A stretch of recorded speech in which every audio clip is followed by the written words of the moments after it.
Então, nós produzimos esse videozinho para mostrar um pouquinho, de forma bem didática e simples, como funciona todo o sistema de saneamento.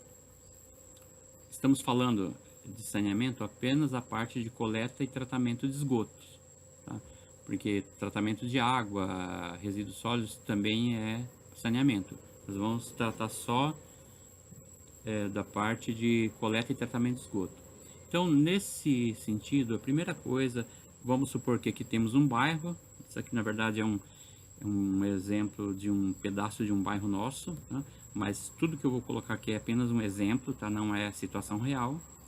Então, a primeira coisa que acontece num bairro que não tem nada de saneamento é a construção da rede coletora, que é composta das tubulações enterradas, normalmente seguindo o perfil das próprias ruas e avenidas. Se enterra um tubo e ninguém mais fica sabendo que lá tem uma rede coletora.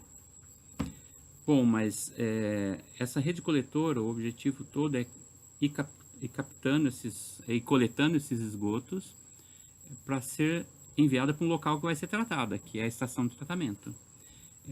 Porém, nos perfis das avenidas, das ruas, existe desnível. Então aí entra um componente que também faz parte da rede, que são as estações elevatórias. Várias pessoas confundem a estação elevatória com a estação de tratamento, não tem nada a ver, a estação elevatória não trata nada, o que tem lá dentro é esgoto com cocô mesmo. Muita gente fala, aquela estação de tratamento do campo de aviação. Não existe nenhuma estação de tratamento no campo de aviação, aquilo é uma estação elevatória.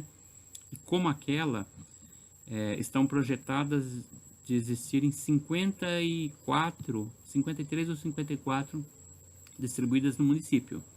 É simplesmente um equipamento a mais na rede coletora para bombear o esgoto e vencer os desníveis, nada além disso. Por que então as estações elevatórias ganharam tanto destaque aqui no nosso município? Por um problema simples.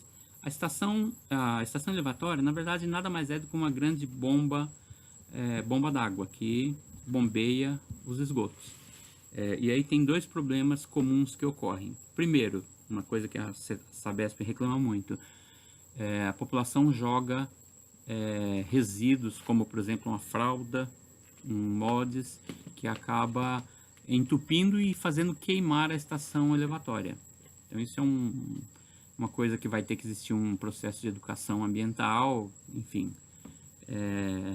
E o segundo problema que tem ocorrido com muita frequência aqui na Ilhabela, como todas essas estações são elétricas, é a oscilação da energia aqui na Ilhabela tem feito com que algumas venham a queimar.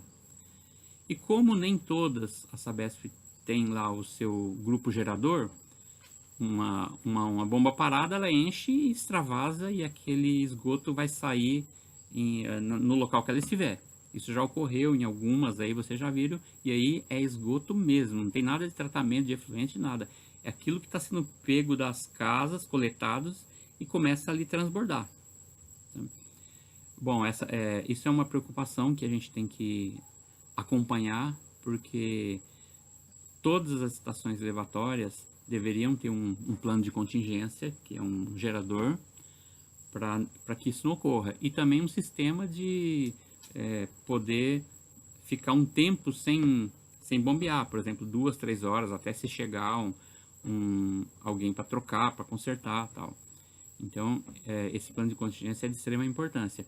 Mas, de novo, uma estação elevatória não tem função nenhuma de tratamento, tá? Então, teremos aí 54 e tudo isso só se dá pelo fato de nosso município ser subida e descida só. Se fosse um município planinho, talvez teria uma, duas, três, sei lá. Enfim, esse é um problema que nós temos. Por isso que aqui também, esse é um dos pontos que o tratamento de esgoto aqui é muito caro. Bom, então, vamos todo mundo entendendo aí a rede coletora, vamos ao próximo passo. A rede passou aí na sua rua, o que tem que ocorrer? tem que fazer essa conexão. Não é opção, é por lei você tem que conectar. E se não conectar, a prefeitura tem o direito de te multar e até mesmo lacrar o seu imóvel, tá? Mas e se eu tenho uma estação de tratamento já na minha casa, eu comprei da Mizumo, funciona super bem e tal, eu posso não ligar? Não, não existe essa opção. O que vai acontecer é que você vai jogar o teu efluente na rede melhor do que os outros, mas não tem nenhuma opção de você não conectar. Aqueles imóveis, aqui temos um exemplo de poucos imóveis conectados, vamos supor que a rede acabou de passar, então temos aí uma dúzia de imóveis conectados. Esses imóveis que não estão conectados, ou seja, que passou a rede na sua casa, na sua rua, mas ele não fez a conexão, tecnicamente são chamados de ligações factíveis. Ligações factíveis a gente poderia traduzir como cidadão que não quis cumprir o seu dever de cidadão. Então cabe a quem ir lá e obrigar o cidadão a conectar? A prefeitura e não a Sabesp. Não adianta cobrar a Sabesp, não é função dela, é função da vigilância sanitária e nem CETESB, nada disso. Bom, então, só para você ter uma ideia, nós temos hoje em torno de 60%, de 1.500 conexões factíveis, ou seja, 1.500 imóveis que têm rede ali na porta da sua casa e não fizeram a conexão. Como vocês podem ver aqui, algumas ruas não têm a rede, tá? Então esses imóveis não tem muito o que fazer, eles têm que aguardar passar a rede. E aí é um termo que a gente utiliza muito, que as pessoas às vezes não diferenciam, que é disponibilidade de rede de coleta de esgoto. Então aqui a gente pode ver que a gente tem mais ou menos, sei lá, 70% das ruas estão com rede. Então nós teríamos aí 70% de disponibilidade de rede. Quanto tem de conexão mesmo? Aqui 10, 15% de pessoas conectadas, certo? Então são indicadores diferentes.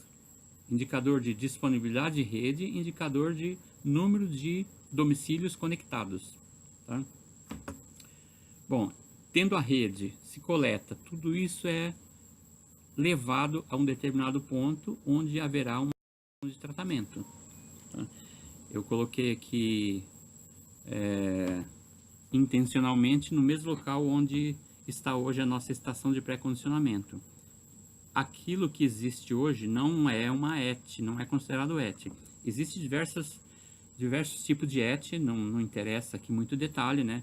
Tem as primárias, tratamento primário, tratamento secundário, tratamento terciário. O que muda de uma para outra é a qualidade do efluente final. Então, a terciária sai com a qualidade que você pode aguar jardim, horta, etc. e tal, que seria a melhor opção.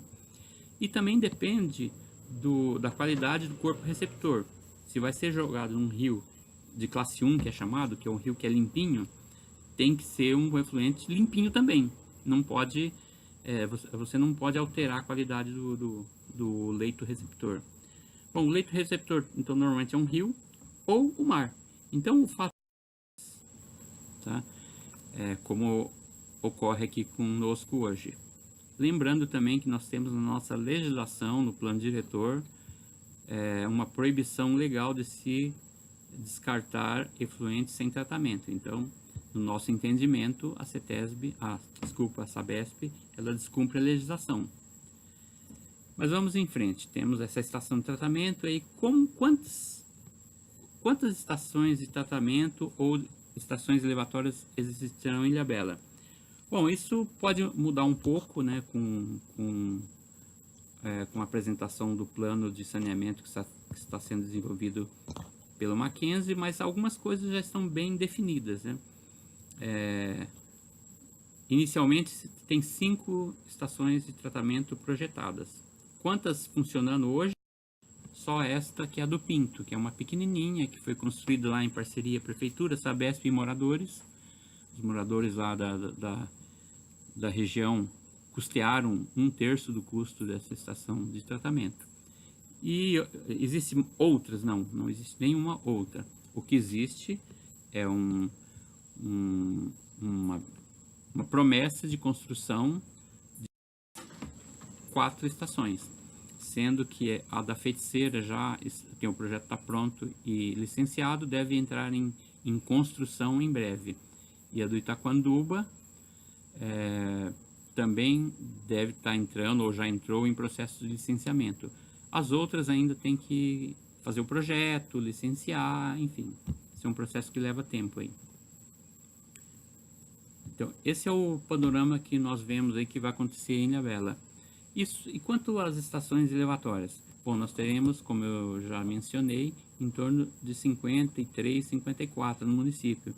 Então, apesar da estação elevatória não ter nenhuma função de tratamento, a nossa preocupação é justamente aquela de plano de contingência, porque ela é o pior caso, que quando tem problema, ela transborda no local que ela está. E com uma chuva qualquer, aquilo é carreado para o mar. Então, essa é uma grande preocupação. Quem sabe aí depois tem uma outra cesta, porque a gente analisando o tamanho das ETs que estão projetadas, a gente conclui aí que a estação de tratamento lá de Itacanduba vai ficar um tanto quanto sobrecarregada. Então,